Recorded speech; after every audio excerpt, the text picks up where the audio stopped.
This internal report, obtained exclusively by CNN, says Uber's SIU, or Special Investigations Unit, manages nearly 1,200 cases per week.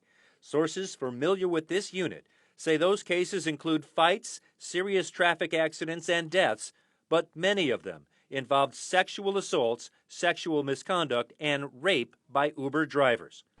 Uber has responded to CNN saying the number in its own internal memo is not an accurate reflection of serious safety incidents that occur on the Uber platform because it includes reports that, following investigation, are found to be unrelated to Uber, withdrawn, and/or fraudulent, and adds, "We are working with experts to audit our safety incident data so that it can be responsibly released this year." CNN has been requesting the number of alleged rapes reported to Uber for more than a year. A CNN investigation of public records, lawsuits, and police files last year exposed more than 100 documented cases where drivers were accused of sexually assaulting or abusing passengers. Sources continue to tell CNN the true number of reported rapes to Uber is much higher. A second CNN report detailed thousands of convicted criminals, even sexual offenders and felons, were approved to drive for Uber. We're putting safety at the heart of everything we do. The company has launched several changes aimed at improving safety. With just a single tap, let loved ones know you're on your way. But former Uber employees CNN spoke with say it's not enough, and the problem is much larger than Uber is willing to publicly admit. Uber's internal report, completed in May after CNN's expose, warns of the consequences should the full scope of the problem emerge. We know from the under-reporting of incidents by CNN, the report concludes, the cost to the brand and reputation of Uber by a single case can cost the company millions of dollars in lost revenue from riders who hold a lasting impression that we are unsafe and not worthy of their trust.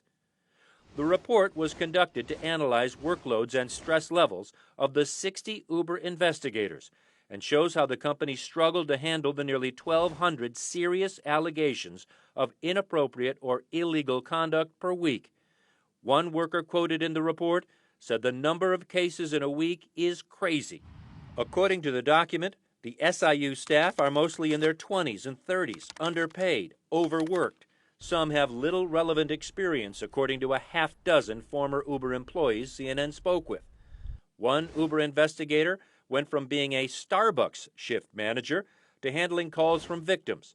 Another was a kitchen manager at Chipotle, according to a review of online resumes, though the report cites many have law enforcement investigations and military backgrounds. It says most love working for Uber, but also details the serious level of stress and anxiety. The staff directly interact with perpetrators and victims, discuss deeply disturbing sexual and other assaults. The report documents untreated depression and profound stress requiring clinical care in at least 6 of its workers and warns of the potential for suicide. In the months since the report was done, Uber tells CNN all key recommendations in the report have been acted upon or are in the process of being acted on, including counseling, better work schedules and conditions, improved training and hiring more experienced investigators. Uber says its transparency report detailing sexual assault and misconduct cases by Uber drivers will be released this year once the audit process is over. But sources tell CNN Uber could tell most of the story right now. One former manager telling CNN it's a technology company built on data. The numbers are known. Uber insists it doesn't know the numbers yet, but will release them sometime later this year. In the meantime, the rideshare company says it's going to continue to commit to safety in this new year. Drew Griffin, CNN, Atlanta.